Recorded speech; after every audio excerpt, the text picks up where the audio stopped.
नमस्कार विद्यार्थी मित्रांनो, कालच्या लेक्चरमध्ये आपण निर्वर्तन मूल्यमापनाचे उपयोग काय असतात हे पाहिलेलं आहे. त्याच्यामध्ये कर्मचारी निवडीचं मूल्यमापन, वेतन दराची निश्चिती, बदली बढती पदोन्नती यासंबंधी निर्णय, कर्मचाऱ्यांच्या समाधानामध्ये वृद्धी, कार्यवर्तनाच्या सक्षमतेत वाढ असे अनेक मुद्दे आपण बघितलेले आहे. त्याच्यानंतर आकार घट, बढती, सिनियरिटी या मुद्द्यांचा देखील आपण अभ्यास केलेला आहे. आजच्या लेक्चरमध्ये आपण प्रामुख्याने पदनिश्चयनातील प्रमाद किंवा रेटिंग एरर्स म्हणतो आपण ते बघणार आहोत.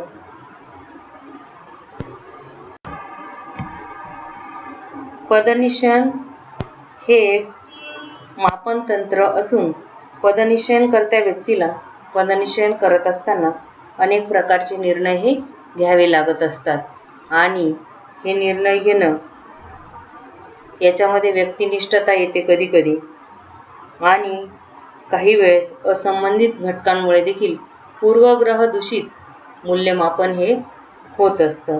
म्हणून मग जो मूल्यमापन करता आहे, पदनिश्चयन करता आहे, त्यालाच काही समस्या निर्माण होत असतात आणि मग त्या मूल्यमापनामध्ये काही सदोषता येते. म्हणूनच कधी कधी कर्मचारी, पर्यवेक्षक यांच्याकडून सुद्धा पुरेशा प्रमाणात कर्मचाऱ्यांच्या नोंदी न ठेवल्यामुळे कर्मचाऱ्यांच्या निर्वर्तनाविषयी त्यांच्याकडून प्रमाद घडत असतात. कर्मचाऱ्यांचं मूल्यमापन करत असताना काही प्रमाद घडत असतात. या पदनिश्चयनातील प्रमादांचे अनेक प्रकार सांगता येतील. त्या सर्वांचा पदनिश्चयनाच्या यथार्थतेवर परिणाम हा होत असतो. म्हणजे जे व्हॅलिड पदनिश्चयन व्हायला पाहिजे ते होत नाही, कारण पूर्वग्रह आलेले असतात त्याच्या आड किंवा सदोषता येते. म्हणून मग कसं होतं, आता त्याच्यातले जे काही प्रमुख प्रमाद आहे ते पुढील प्रमाणे सांगता येतील आपल्याला. पहिला जो आहे वलय प्रमाद, हॅलो एरर म्हणतो आपण त्याला. दुसरा जो आहे तार्किक प्रमाद, लॉजिकल एरर. तिसरा आहे सान्निध्यता प्रमाद, प्रॉक्झिमिटी एरर. चौथा आहे दया प्रमाद, लिनियन्सी एरर. आणि पाचवा आहे केंद्रीय प्रवृत्ती प्रमाद, सेंट्रल टेंडेन्सी एरर. आता आपण हे सगळे प्रमादांचे प्रकार पाहिले आणि क्रमाक्रमाने आपण एक एक प्रमाद बघूया. पहिला जो प्रमाद आहे तो म्हणजे हॅलो एरर किंवा वलय प्रमाद. त्याची व्याख्या बघूया आपण, किंवा कशाला वलय प्रमाद म्हणतो आपण ते बघूया. मूल्यमापन प्रक्रियेमध्ये उद्भवणारा हा एक व्यापक स्वरूपाचा आणि सर्वत्र आढळणारा प्रमादाचा प्रकार आहे. जेव्हा मूल्यमापनकर्त्याला कर्मचाऱ्याच्या गुणवैशिष्ट्यांचे स्वतंत्रपणे मूल्यमापन करता येत नाही किंवा कर्मचाऱ्याच्या दोन गुणवैशिष्ट्यांमध्ये भेद करणे जमत नाही, तेव्हा घडणाऱ्या प्रमादाला वलय प्रमाद असं म्हटलं जातं. म्हणजे एखाद्या गुणवैशिष्ट्याबाबत एखादं मत तयार झालेलं असतं ना, तर ते सर्व गुणवैशिष्ट्यांसाठी त्या व्यक्तीकडून मूल्यमापनकर्त्याकडून स्थिर ठेवलं जातं. त्याला वलय प्रमाद असं म्हटलं जातं. दुसरा जो प्रमादाचा प्रकार आहे तो म्हणजे तार्किक प्रमाद, लॉजिकल एरर. वस्तुतः भिन्न असलेल्या तथापि तार्किकदृष्ट्या समान वाटणाऱ्या एकाधिक गुणवैशिष्ट्यांचे त्याच समान तत्वाच्या आधारे मूल्यमापन केले असता होणाऱ्या प्रमादाला तार्किक प्रमाद असं म्हणता येते. म्हणजे तार्किकदृष्ट्या समान वाटणारे जे गुणवैशिष्ट्य आहे त्याचं त्याच समान तत्वांच्या आधारे मूल्यमापन जेव्हा केलं जातं त्याला आपण तार्किक प्रमाद असं म्हणतो. पुढे बघूया. तिसरा जो प्रकार आहे तो म्हणजे सान्निध्यता प्रमाद, प्रॉक्झिमिटी एरर. मूल्यमापन प्रणालीमध्ये ज्या परिमिती स्वतंत्र परंतु परस्परांच्या सान्निध्यात अगदी मागे पुढे येतात तेव्हा त्यावरील प्राप्तांकन एकसारख्या पद्धतीने केले असता होणाऱ्या प्रमादाला सान्निध्यता प्रमाद असं म्हणतात.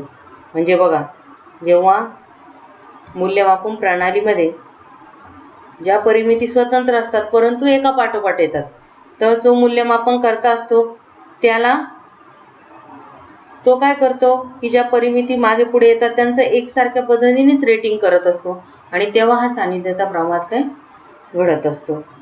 आता तार्किक आणि सान्निध्यता प्रमाद जे आहे ते पदनिषेध श्रेणी अयोग्य पद्धतीने विकसित केल्यामुळे उद्भवत असतात असे आढळून आलेले आहे. चौथा जो प्रमाद आहे तो म्हणजे दया प्रमाद, लेनेन्सी एरर. आता त्याच्यामध्ये दया प्रमाद म्हणजे काय ते बघूया. जेव्हा मूल्यमापन कर्त्याकडून प्रत्येक कर्मचाऱ्याबाबत उच्चतम पदनिश्चय केले जाते तेव्हा त्यास दया प्रमाद असं म्हटलं जातं. आणि या उलट जेव्हा मूल्यमापन कर्त्याकडून कर्मचाऱ्याचे निम्नतम पदनिश्चय केले जाते तेव्हा त्यास कठोरता प्रमाद असं म्हटलं जातं. आता ह्या दया प्रमादामध्ये असं पण सांगितलं गेलेलं आहे की जे वेगवेगळे मूल्यमापन कर्ते असतात त्यांच्या अपेक्षाही वेगवेगळ्या असतात आणि त्यांच्या अपेक्षेचा मूल्यमापनावर किंवा पदनिश्चयनावर परिणाम हा होत असतो. आणि काही मूल्यमापन कर्ते मूळतःच हलक्या हाताचे, स्वभाव त्यांचा दयाळू असतो, सुलभ असतो, त्याच्यामुळे काय होतं त्यांच्याकडून सर्वांचंच उच्चतम पदनिश्चय हे केलं जात असतं. या उलट काही मूल्यमापन कर्ते अतिशय कठोर स्वभावाचे असतात आणि कठीण पण असतात आणि साहजिकच त्यांच्याकडून सर्वांचेच निम्नतम श्रेणी मूल्यांच्या ठिकाणी पदनिश्चयन होत असते. अशा प्रकारे दया प्रमाद हा देखील एक महत्त्वाचा पदनिश्चयनातील प्रमाद मानला जातो. पुढे बघूया. पाचवा जो प्रकार आहे त्याला केंद्रीय प्रवृत्ती प्रमाद किंवा सेंट्रल टेंडन्सी एरर असं म्हणतो आपण. आता या केंद्रीय प्रवृत्ती प्रमादाला अजून एक नाव आहे ते म्हणजे सरासरी पदनिश्चयन प्रमाद. म्हणून केंद्रीय प्रवृत्ती प्रमादालाच सरासरी पदनिश्चयन प्रमाद म्हणून देखील ओळखले जाते. आता ह्या प्रमादाचं स्वरूप दयाविरुद्ध कठोरता प्रमाद जो आहे त्याच्यासारखंच आहे, पण त्याच्यामध्ये फरक एवढाच की ह्या प्रमादामध्ये पदनिश्चय करता कर्मचाऱ्यांचे पदनिश्चय उच्चतम श्रेणीवर किंवा निम्नतम श्रेणीवर करतो. म्हणजे सकारात्मक किंवा नकारात्मक अशा पद्धतीने पदनिश्चय करता हा पदनिश्चय करत असतो. तर केंद्रीय प्रवृत्ती प्रमादामध्ये पदनिश्चय करता कर्मचाऱ्याचे पदनिश्चय मध्यम किंवा केंद्रीय श्रेणीवर करत असतो.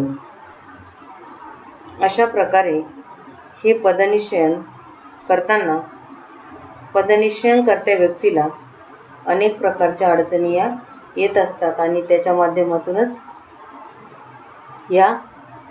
हे प्रमाद घडत असतात. आजच्या लेक्चरमध्ये आपण पदनिश्चयनातील प्रमाद कसे घडून येतात आणि पदनिश्चयनातील प्रमादांचे प्रकार कोणकोणते आहेत हे बघितलं आहे. पदनिश्चयनाच्या प्रमादामध्ये प्रामुख्याने वलय प्रमाद, तार्किक प्रमाद, दया प्रमाद, सान्निध्यता प्रमाद आणि केंद्रीय प्रवृत्ती प्रमाद हे मुद्दे आपण अभ्यासलेले आहेत.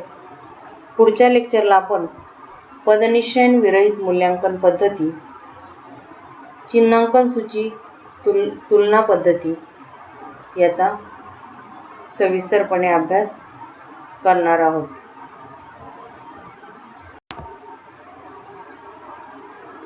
थँक्यू.